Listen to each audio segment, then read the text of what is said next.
What's the crack, lads and lassies? It is your boy Night Rider 91 back again with another video, and in today's video we're finally putting the shed to use. We're going to be changing out these hideous indicators on the Stunt Grom. As you can see from the opening sequence, the indicators don't work themselves, the flasher is not working, and the switch as well. There was issues with that, but I've addressed. Just going to take off the side panels here that hold the indicators. When I was looking at a YouTube tutorial on how to do this swap, it looked like a fairly straightforward swap because of the original plugs, but lo and behold, as you can see here, the indicators were wired in with butt connectors. So next thing was to take off the headlight in order to get better access. The butt connectors were stuck as well, so essentially had to rip them off from the indicators and from the headlight in order to get better access.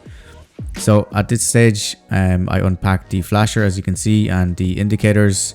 They came with the original connectors, and then here you can see the wires hanging off from the headlight. So I accepted my fate and went ahead and stripped the new LED indicators of their connectors, and I also installed the flasher just so that I can connect everything up loosely and make sure that these work before I go ahead and start making new connections. I thought that this would have been a 5-minute install, and it would have been if the original connectors were left on the headlight, but this is a old bike, so no surprise that somebody has been here before me.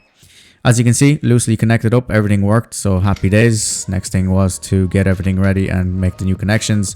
I just went ahead with some spade connectors for the LED indicators and the headlight as well.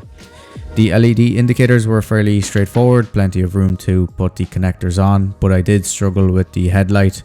Whoever done the job before me didn't want a lot of cable to be hanging out, I guess, from for the indicators from the wiring loom. So I worked with what I got. I managed to get these spade female connectors onto the headlight, and then the male connectors onto the LED indicators. As you can see, the flashers installed there as well.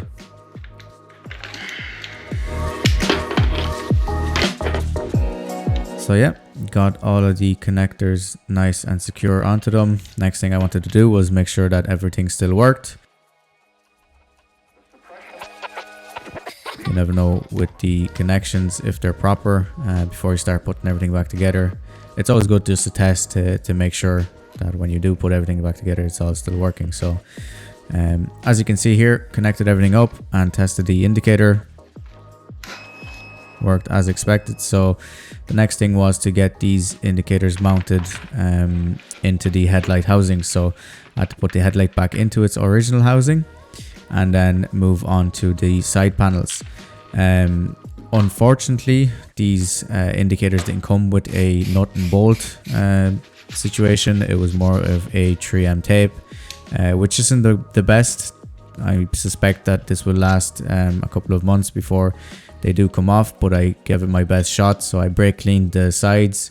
I used, I suppose, the full 3M tape that came with the LED indicators to make sure that once they're mounted, they have the best chance of staying there and not being peeled off. So you get this small little section for the area around where the indicator sits, and then you get a bigger section that sits on top of the indicator. So I suppose there's a full layer of 3M tape holding these indicators into the side panel. But again, with time, with water, with washing the bike and things like that, I suspect that these will fall out.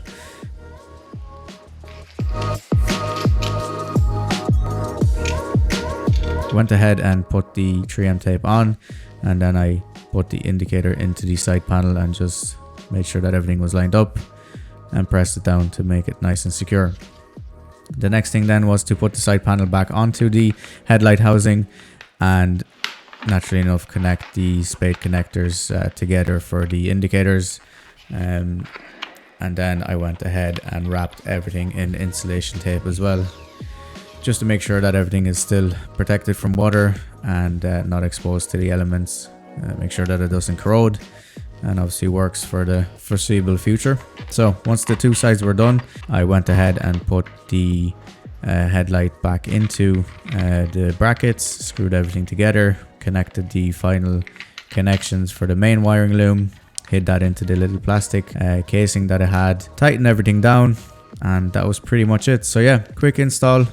Would have been quicker if the existing connections were left untouched, but it is what it is. It's a learning experience as well, and to test out the shed. So yeah, that's going to be it for this video. Hope you enjoyed it. Please enjoy the after shots and the rear tail light that I've recently replaced as well. And please leave a like, comment and subscribe, and I'll catch you at the next one. Peace.